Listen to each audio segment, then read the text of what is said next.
तो इंजन का परिभाषा देखिए क्या था, जो केमिकल एनर्जी को हीट एनर्जी, और ये रट जाना है, केमिकल एनर्जी को हीट एनर्जी, और हीट एनर्जी से यूजफुल मैकेनिकल, ये हो गया।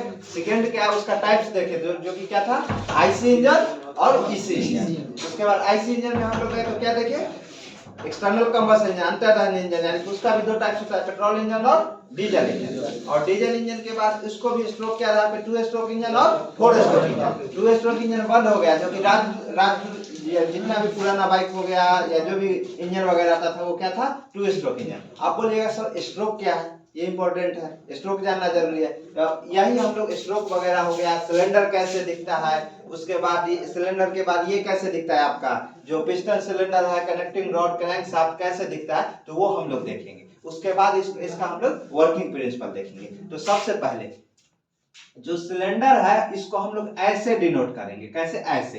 सिलेंडर कहने का मतलब बोलिएगा सर ये तो आयत हो गया, अगर नीचे से ऐसे कर दे तो ये आयत हो गया ना, लेकिन आयत नहीं है, सिलेंडर ऐसे ही दिखता है, ऐसे देखिए ये है ना, ये ऐसे ही रहता है। लेकिन इसको हम लोग अगर टॉप फ्रंट से देखेंगे तो कैसे दिखेगा, ऐसे। बार बार तो ऐसे बना नहीं सकते हैं, तो कैसे बनाएंगे, ये इस तरह बनाएंगे। तो ऐसे बना देंगे तो समझ आइएगा क्या रहेगा, ये सिलेंडर रहेगा। उसके बाद सिलेंडर में क्या रहता है, ये इंजन का पार्ट ही है, ये हमेशा ध्यान रखिएगा, इंजन के हम लोग अंदर जा रहे हैं।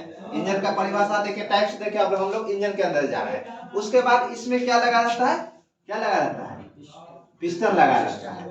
पिस्टन किससे कनेक्ट रहता है, देखिए अपना जो मेन मोटिव, इंजन क्यों लगाते हैं, गाड़ी को एक जगह से दूसरे जगह ले जाना है, उसमें केमिकल एनर्जी देते हैं, यानी कि फ्यूल देते हैं, पेट्रोल और डीजल। ठीक है, दोनों का वर्किंग प्रिंसिपल हम लोग एक साथ देखेंगे। पेट्रोल इंजन में देखेंगे कैसे चलता है, और डीजल इंजन में हवा में कैसे आग लगाया जाता है, ये देखेंगे। ठीक है, तो कोई डाउट नहीं ना है, चलिए ठीक। तो चलिए ये उसके बाद ये सिलेंडर हो गया, पिस्टन लगा रहता है। उसके बाद यहाँ पे क्या, ये पिस्टन रहता है जो कि कनेक्टिंग रॉड से जुड़ा रहता है, और ये रहता है क्या, क्रैंक शाफ्ट। ओके, और एक बात मैं बता दूं, यहाँ मोशन के साथ खेला होता है, ये है अप डाउन करता है। यहाँ पे जो हम लोग लिखेंगे इसको क्या कहेंगे, TDC, और ये क्या होगा, BDC। देखिए क्वेश्चन पूछा जाएगा, क्योंकि क्वेश्चन जो करवा रहे हैं ना इसमें सब यहीं से क्वेश्चन आएगा। टेक्निकल जितना भी फंक्शन सिलेबस में लिखा गया है, देखिए आप नोट मत कीजिए, वो मैं उसमें है अपना नोट्स में, नहीं तो पता चलेगा ये समझने वाला टॉपिक है, गलत बोल रहा हूँ क्या, नहीं। तो इसलिए नोट्स मत कीजिए, मैं आपको नोट्स बना के दे दूंगा, ठीक है, लेकिन समझिए वो सारा वो बुक में है अपना, टेंशन लेने की जरूरत, जो नोट्स है ना उसमें। तो क्या है कि इधर क्या है, TDC, top dead centre. Piston है ना जो मैक्सिमम इससे ऊपर नहीं जाएगा, और जो नीचे रहता है इसको हम लोग क्या बोलते हैं, बॉटम डेड सेंटर। पिस्टन है जो इससे नीचे नहीं जाएगा। मोशन के साथ इसलिए बोल रहा हूं कि यहाँ पे है जो मोशन अप डाउन करता है, यानी कि ऊपर नीचे पिस्टन करता है। तो ये थोड़ी ना कि गाड़ी एक ही जगह आगे पीछे करता है, ऐसा तो नहीं है। ये क्या होता है कि रोटेट करवाना है इसको। तो रोटेट कैसे करवाएंगे, तो इसमें हम लोग पिस्टन अप डाउन कर रहा है, TDC to BDC, BDC to TDC। अब स्ट्रोक की बात रही, 4 स्ट्रोक और 2 स्ट्रोक क्या है, एक स्ट्रोक होता है, अगर मान लीजिए पिस्टन यहां से लेके TDC से लेके BDC तक आ जाता है ना, तो वो एक स्ट्रोक कहलाता है। तो एक साइकिल होता है इंजन में, साइकिल के बारे में, जैसे पेट्रोल इंजन जो साइकिल पर वर्क करता है, तो 4 साइकिल में एक प्रोसेस होता है, तो इसलिए हम लोग इसको 4 स्ट्रोक बोलते हैं। यानी कि TDC से BDC, BDC से TDC, फिर TDC से BDC, और फिर BDC से TDC, 4 बार क्या है, पिस्टन ऊपर नीचे करता है ना, तो अब एक प्रोसेस पूरा होता है। तो वही प्रोसेस को हम लोग 4 स्ट्रोक इंजन बोलते हैं। तो स्ट्रोक के आधार पे कैसे हुआ ये समझ गए कि 4 स्ट्रोक यानी कि ऊपर नीचे 4 बार करता है, ठीक है। तो उसके बाद यहाँ पे ये स्ट्रोक हो गया, और अब हमको क्या चाहिए, रेसिप्रोकल मोशन करता है। तो इसको हम लोग रोटेशन में, चक्का नाचता है ना, ऐसे थोड़ी ना कि आगे पीछे केवल घिसता तो नहीं है ना, तो इसको हम लोग रोटेशन में ऐसे कन्वर्ट करेंगे, पिस्टन में एक कनेक्टिंग रॉड और क्रैंक में एक कनेक्टिंग रॉड लगा देंगे। तो जैसे ये ऊपर नीचे करेगा ना, ये जो क्रैंक है ये CR से हम लोग कनेक्टिंग रॉड, पिस्टन हो गया, और ये CLY सिलेंडर लिखते हैं, ठीक है। तो ये हो गया, हिंदी में समझ लीजिएगा, क्वेश्चन हिंदी में आएगा, आप लोग तो हिंदी में ही वो करोगे ना, एग्जाम दोगे। तो उसके बाद ये है क्रैंक है, जो कि रोटेट करेगा 360 डिग्री हमेशा क्लॉकवाइज। ये मत बोलिएगा कि इधर भी, कभी कभी होता है ना कि इंजन देखते हैं कि उल्टा रोटेट करने लगता है, तो उसका पीछे रीजन जो फ्लाईव्हील वाला बताया था वो रहता है, ठीक है। तो वो भी बताऊंगा। देखिए आप लोग एक्स्ट्रा क्लास कर चुके हैं ना, तो पढ़ाने में मजा आता है कि आप लोग एडवांस में जानते हो बहुत सारे चीज। आज आपका नया फर्स्ट डे है ना, तो फिर धीरे धीरे समझ जाओगे जैसे जैसे क्लास होगा, टेंशन मत लीजिए। उसके बाद देखिए ये क्या होगा कि पिस्टन क्लॉकवाइज हमेशा रोटेट करेगा, और इसको रोटेट कौन करेगा? कनेक्ट, इसका नाम कनेक्टिंग रॉड, नाम से ही पता चला कनेक्टिंग, यानी कि कनेक्ट कर रहा है। क्यों कनेक्ट कर रहा है? ये रेसिप्रोकल है, अप डाउन करेगा तो इसको रोटेशन में वो करेगा।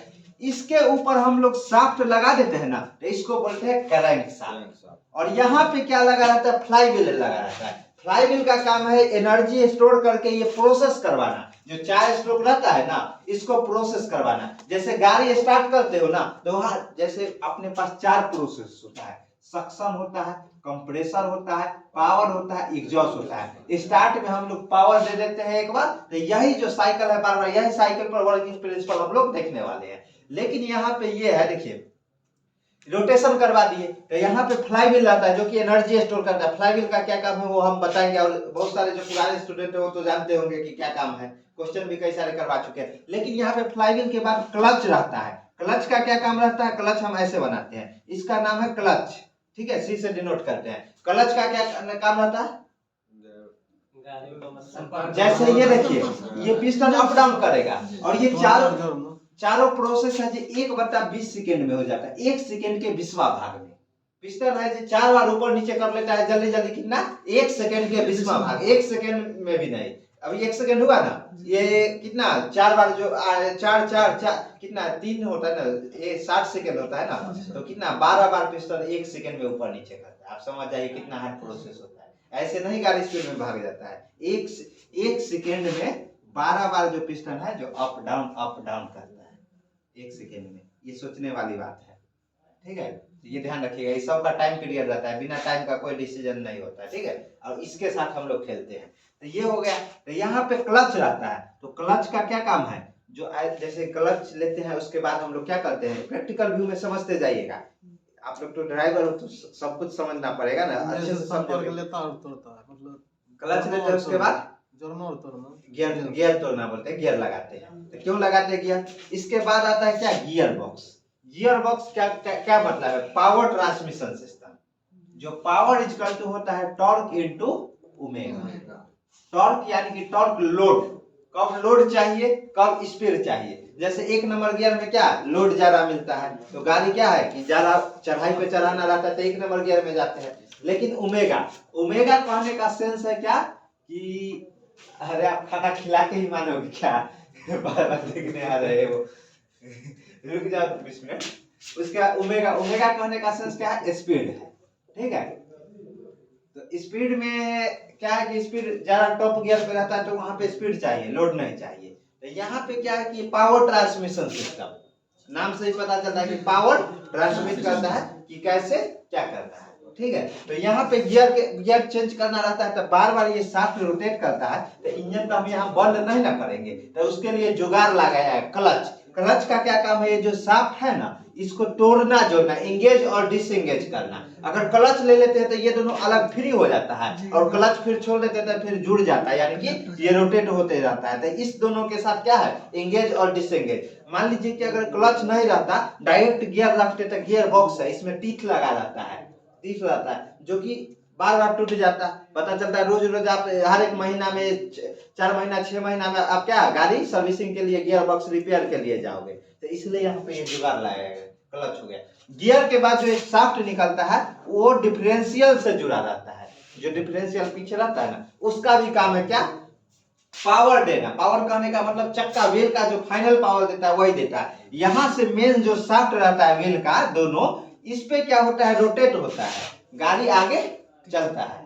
तो इसमें यहाँ से ये इसको, इस चक्का को कितना पावर देना है, रोटेशन देना है, इसको कितना रोटेशन देना है, वो कौन डिसाइड करता है?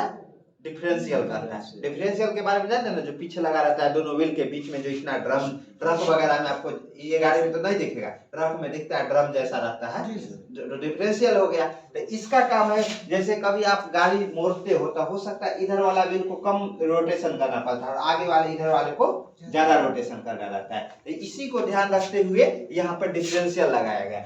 इसी के ऊपर क्या रहता है, ये बन गया चेचिस रहता है। चेचिस के ऊपर सारा जो गाड़ी का है वो सिस्टम अरेंज रहता है। तो गाड़ी समझ गए कैसे चलता है, समझ?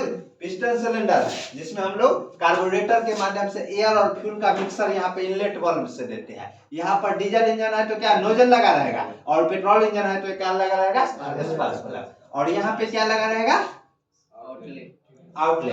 आउटलेट में क्या होगा कि एग्जॉस्ट सिलेंसर से ये जुड़ा रहता है जो कि बाहर निकल जाता है। ठीक है, तो ये ध्यान रखिएगा। तो यहाँ तो कोई प्रॉब्लम, टीडीसी से बीडीसी का दूरी क्या करना है? टीडीसी से बीडीसी का अब ये इंपॉर्टेंट क्वेश्चन है। दूरी नहीं रहता, कंप्रेशन रेशियो रहता है। जो आज हम सुबह देखे थे कंप्रेशन रेशियो कैसे डिसाइड करते हैं। जैसे गाड़ी का सीसी, सीसी आप लोग जानते हो क्या होता है, क्यूबिक सेंटीमीटर। तो क्यूबिक सेंटीमीटर यहाँ से डिसाइड होता है। जो सिलेंडर है ना, सिलेंडर का वॉल्यूम क्या होता है, सिलेंडर का जो वॉल्यूम होता है वो क्या होता है, होता है ना, ये pi by 4 D square H. जो डी होता है वो जो यहाँ तो हम क्या बोले सिलेंडर है, तो इस तरह रहेगा। तो इसमें इसको बोर बोलते हैं, इसको डायामीटर बोलते हैं। ठीक है, तो ये डायामीटर यहाँ डी रह गया, यहाँ से यहाँ का डिस्टेंस। ठीक है, उसके बाद क्या है, ये जो हाइट है ना इसको हम लोग एच बोलते हैं।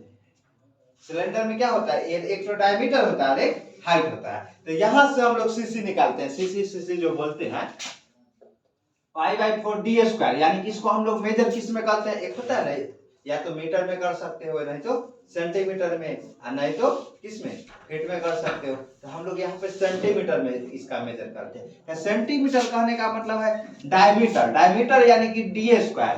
तो डी स्क्वायर यानी कि सेंटीमीटर का स्क्वायर इनटू एच यानी कि सेंटीमीटर। ये सेंटीमीटर में रहेगा ना, तो यहाँ पे क्या सेंटीमीटर स्क्वायर और सेंटीमीटर क्या हो जाएगा, सेंटीमीटर क्यूब, जो कि क्यूबिक सेंटीमीटर। इसी को हम लोग सीसी बोलते हैं। जो ये इलाका है ना इसको हम लोग सीसी बोलते हैं। दहन का जो प्रोसेस होता है ना, मान लीजिए 1200 सीसी का 3 सिलेंडर का इंजन है, 1200 से कम ही रहता है। क्षेत्रफल निकाल लिया जाता है, क्षेत्रफल नहीं, वॉल्यूम। हाँ, आयतन क्षेत्रफल एरिया होता है, और वॉल्यूम होता है जो कि टोटल लंबाई चौड़ाई ऊंचाई। जैसे ये आयत है, इसमें क्या एरिया निकलेगा तो क्या एल और बी होगा, लेकिन इसको हम घना बनाएंगे तो इसमें ऊंचाई से ऐड करना पड़ेगा ना। तो सिलेंडर का हम लोग क्या वॉल्यूम निकालते हैं, कभी क्षेत्रफल होता है जो कि क्षेत्रफल हो गया, और इसका अंदर का जितना भी जो वॉल्यूम रहता है, आयतन रहता है, तो आयतन के ऊपर ये pi by 4 D square H. ठीक है, तो ये ध्यान रखिएगा। तो डी स्क्वायर यानी कि सेंटीमीटर का स्क्वायर इनटू सेंटीमीटर। तो सेंटीमीटर क्यों, क्यूबिक सेंटीमीटर, इसी को सीसी बोलते हैं। और यही आप गाड़ी लेने जाओगे तो क्या बोला जाएगा, इतना सीसी का गाड़ी है, इतना सीसी का। सीसी करने का मतलब क्या, जैसे जितना हाई सीसी में जाओगे, एरिया जितना ज्यादा रहेगा उतना तेल ज्यादा खपत होगा। बहुत सारे लोग बोलते हैं अरे यार 125 सीसी का गाड़ी है जिसमें क्या होगा, तेल कम खाएगा। कम खाएगा क्यों नहीं, यहाँ पे तो एरिया कम कर दिए। 300 सीसी का है तो एरिया क्या बढ़ा देंगे, तो उसमें तेल हमको ज्यादा आएगा, ज्यादा कंबसन होगा। लेकिन क्या होगा, यहाँ पे यहाँ के देखिए power equal to torque into omega, यानी कि यहाँ पे टॉर्क नहीं तो स्पीड हमें मिलेगा। क्योंकि एनर्जी ऊर्जा संरक्षण का नियम क्या है, ऊर्जा को एक फॉर्मेट से दूसरे फॉर्मेट में किया जाता है, ना ही उसको नष्ट कर सकते हैं ना ही उत्पन्न कर सकते हैं। तो यहाँ हम लोग फ्यूल देंगे तो ये तो उत्पन्न भी होगा, तो उत्पन्न होगा तो यहाँ पर या तो स्पीड हमें ज्यादा मिलेगा और नहीं तो ओमेगा टॉर्क ज्यादा मिलेगा। ठीक है, तो यहाँ तक हो गया। और वर्किंग प्रिंसिपल में टाइम लग जाएगा कम से कम 1 घंटा सुबह। हाँ देखिए, सुबह तो सब एक साथ चलेंगे क्योंकि उन लोगों को शाम को एक ऐसे। ठीक है सर, ये समझ। ठीक है, चलिए मिलते हैं कल सुबह 7:30 बजे, वही क्लास का टाइमिंग है 7। ठीक है, इसको सर यहाँ कर दिया।